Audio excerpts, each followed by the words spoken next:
What's up, everybody? Let's Talk Jets Radio. Quick video here. Thank you to everybody that tuned in last night. Fun show. We'll be back live tomorrow night with Fireman Ed, Rob Carpenter, Jay, and myself. A lot to get into. A couple special guests lined up. Should be pretty fun. This video is just going to get a little bit more into the Mekhi Becton situation, which I'm actually glad that this whole thing came out when it did. You don't want it lingering into the season or into training camp if this is a player that just doesn't want to be here. And I find the whole timing of it, him putting out all these quotes to Newsday and just rehashing all these events from last year, I find the timing of it very odd.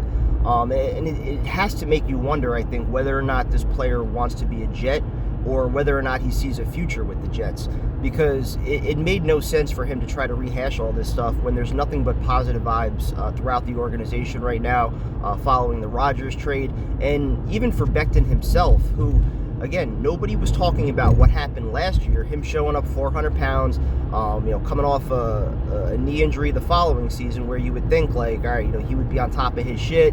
He would be, dedicated to the weight room, to his nutrition. No, instead he showed up 400 pounds, and he looked like garbage. So you can blame the coaching staff, and you can blame them for switching your position, but at the end of the day, what did you earn? And you were getting blown up by Carl Lawson the previous training camp, so he still had a lot to prove going into last offseason. So the fact that he neglected his workouts and decided to blame the coaching staff, all this stuff is very odd to me. And again, when nothing was being said about last year and everything was about the positives and the new Mekhi Becton and the new look Jets and the Aaron Rodgers led Jets and all these great vibes, when you have that going on, why try to bring it back to when people were calling you the big bust and all, like when everything was confrontational? Why try to bring it back to that unless deep down he knows that his future is not with the Jets? And I think the Jets probably know that the future at tackle may not be Mekhi Becton. Jets may know that too. Now, I tend to think that both sides, and when we were talking about this last night, I tend to think both sides have enough motivation and enough reason to make this work. The Jets, I would think, realize that their best 5 offensive linemen would include Mekhi Becton at one of those starting tackle spots. And you could deal with, franchising him, trading him, possibly talking an extension, which I doubt is going to happen. You can deal with all that stuff next year.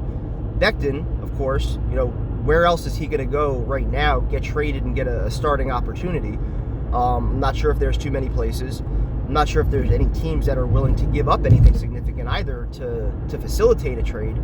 So you've got to figure out what his level of commitment is.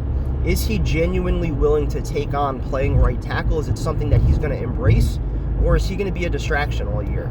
So I'm kind of glad that this story and his quotes came out when they did, because it's May. You still have about 3 months left to tinker with your roster and figure some things out. And the Jets have plenty of depth at tackle.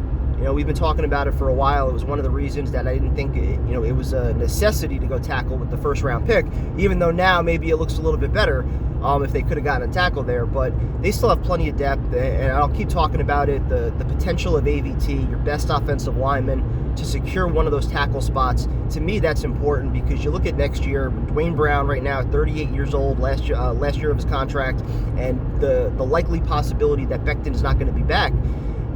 Why not, if you need it? Again, best 5 offensive linemen, probably AVT at guard right now. If somebody goes down, to me, AVT would be the next guy up, because he's your best tackle right now, and he would go into next year probably filling one of those 2 tackle spots, whereas, if not him, then who is it? Is it Max Mitchell? Are you handing him the spot? Carter Warren, is that where we're going with it? So, unless you're plugging and playing some rookies or some guys with not a whole lot of experience, I feel like you want to have at least one of those tackle spots secured for next season.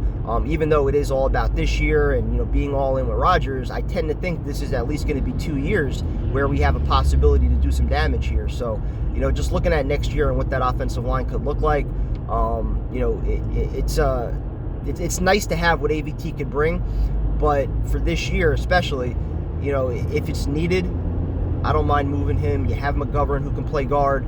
And they have a few other pieces as well that they can move around. So I'm not too concerned. I like Tippmann as well. I think he's going to be ready to go. So this whole thing with Becton, though, is just interesting, the timing of it and some of the things that were said. I like that Saleh, did his job and, diffused it.